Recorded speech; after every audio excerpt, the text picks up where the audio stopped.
Barkada film? Well, so GLU, thank you to Arnold for trusting me with my first feature. So, being my first, medyo tuko sa buhay ng pinagdaanan ko with my barkada also. So that's the main inspiration. Yung parang any barkada, di ba, may last hurrah kayo, last trip before you go work or whatever. So yun.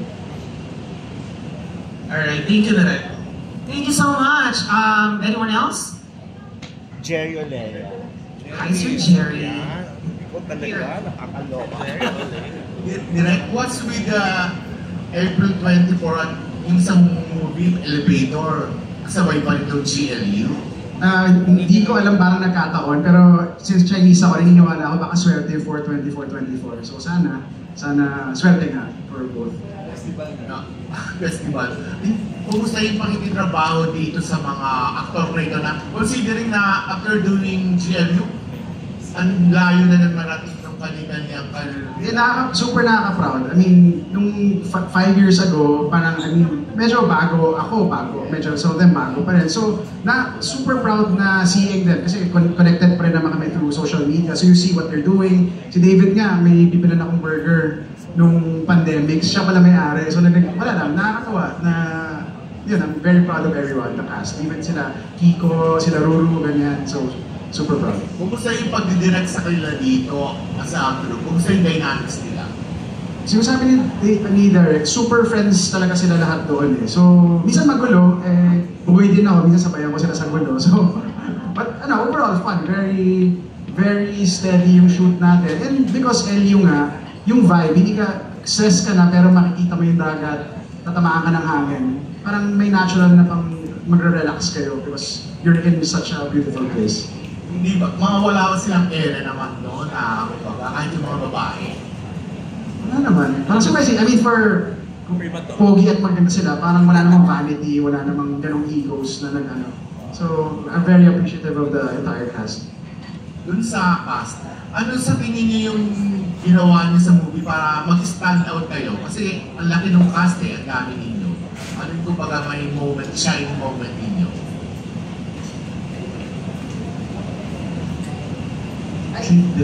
So, na sila sa mga cast. Siguro shining moments kanya-kanya kasi talagang may kanya-kanyang unique quality talaga yung bawat isa na may offer sa pelikula.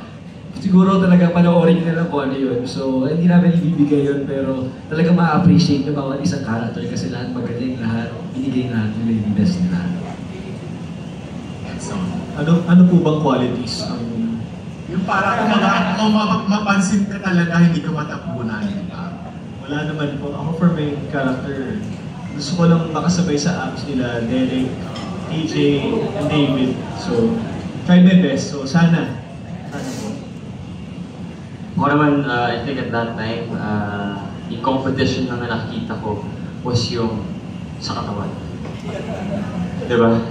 Parang, kami, parang mas bata ako sa'yo mga ganun lang naman at that time, syempre, 2019, we were, bata pa kami noon, diba? So, yun pa lang yung problema namin, yung abs, diba? Parang may cuts ba ako? Diba? Mga ganun lang. So, when it comes to acting naman, iba-iba naman yung roles namin and I think balance naman siya when it comes to like spotlight. So, Katarina. I would say, for the boys naman, yung characters nila mismo, sobrang iba. So I think that the storyline per character is really their own.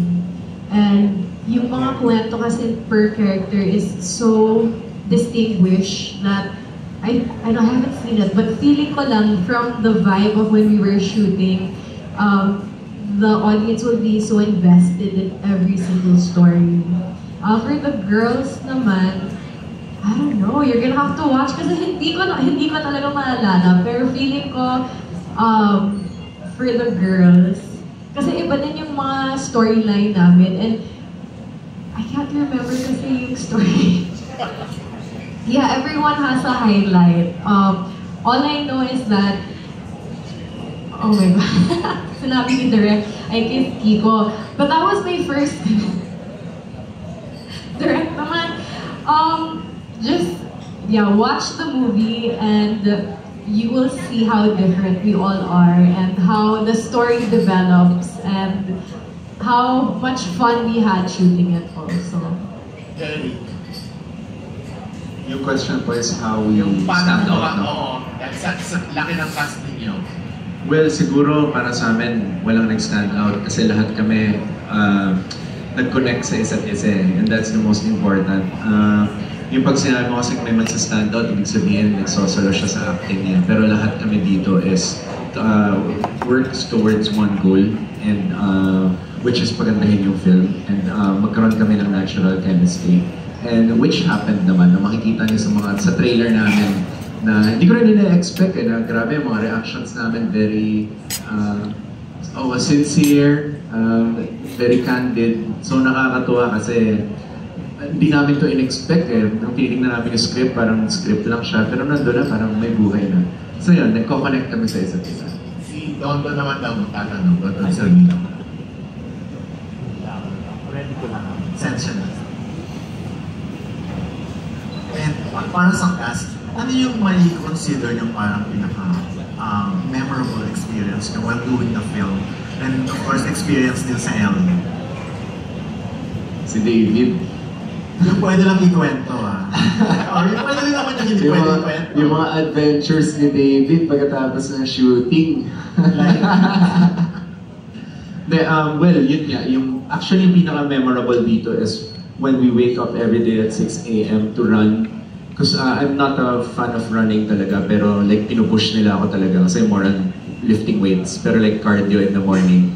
Siguro doon din talaga nabuo yung bond namin sa ginagawa namin. Like makikita nyo sa buong island bang Elio? Sa buong island, umiikot kami at talagang nakikita kami ng mga tao na naka-topless, tumatakbo. So yun yung pinaka-memorable para sa akin. Okay. Katarina, ikaw, yung pinaka... I think the most memorable would be the shots we would shoot at night kasi medyo pagod na ako. So ito yung time na natatest talaga yung stamina ko kung kaya ko umarte at magtagalog sa late night. And I feel like kasi you're waiting to finish the day but then we were having so much fun. And you don't want to disappoint anyone. Kasi again, ito yung first film ko, so I remember this part being the pinaka-challenging na part for me personally because I love sleep. So, and natutulog ako ng medyo maaga. But it was, again, so much fun and I would sometimes be like, are we almost done? But then, you know, I learned a lot on the job also, which was, I think, the most memorable part for me. Okay, memorable pero hindi naman traumatic experience. No, not at all. Like I said, if every movie was shot this seamless, and I think the dynamic of the cast was like this, I would shoot 1,000 more. So, David. Most memorable, I think yung meron kaming one time na nag-shoot kami sa Glen, yung basta yung katabi ng Flotsam. Yun, so yung Flotsam kasi, if hindi nyo alam, party place siya. And at that night kasi na nag-shoot kami, weekend pala yun, so Saturday. So ang ginagawa namin ni Derek, tsaka ni Enzo, tsaka lahat yata tayo, no? Na hindi alam ng production, pumunta kami ng Flotsam para uminom. Oo, in between ng mga scenes, diba? So, parang I think hindi nangyayari yun sa mga regular shooting na teleserye or movie. And ayun na nga, goes to show na parang naalala ko tuloy na yung GLU pala yung pinaka-relaxed and most fun na movie or teleserye na nagawa.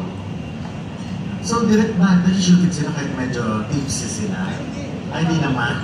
Ano lang, hindi namin, Sabi kasi in between, So like, una say we're shooting by the beach. Syempre mga pagets pa itong mga to. Naririnig mo yung gimmick sa paligid mo. So parang sila, alam mo, hindi ka na naman pack up para makapunta na So, pros naman. I mean, hindi naman. And so, ikaw. Ako, likewise, kung ano yung sinabi ni David. I think if I can remember that time, wala akong taping nung araw na yon. So, habang I was doing my own thing, gumigimik ako with my friends na hindi part of the movie. After that, sila David and Derek naman and the rest of the crew sumunod to enjoy the night. So, besides napakagandang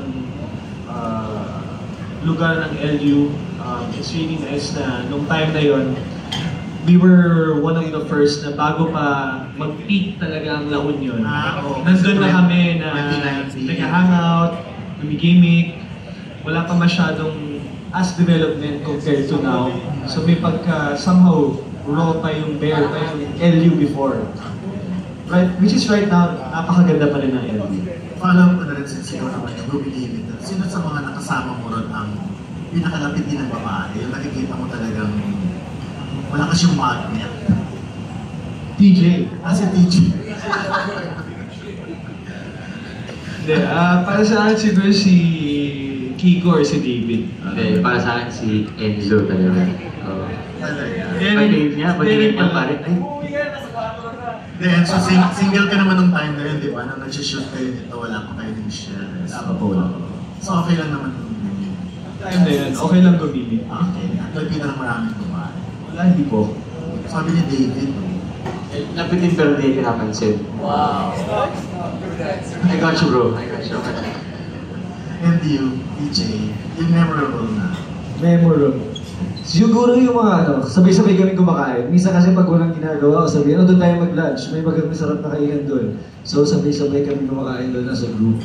And yun, actually nakaka-ano rin, memorable sa akin yung kasi pare-parehas kami ng tinutulugang kwarto. And nahihiya ako baka mamaya sobrang pagod ko, hihilig ako, kaya hindi ako makatulog na maayos. So, pero mukha naman tulog naman lahat, so lahat yata humihilig din tayo sa pagod. Tsaka yung kissing scene ko kasi tinuhog ko yung dalawang mag-jowa. So, abangan ako sino mag-jowa yung tinuhog ko, kaya memorable sa akin yung Babae na lalaki. secret. So ikaw nga yung Sabi nga malapitin daw ako, so try natin. Thank you. Jun Lalin talk show na dapat. Jun Lalin. Thank you, thank you. Ayan, dito naman tayo sa next table. Anyone from this table po na may questions? Meron? Here?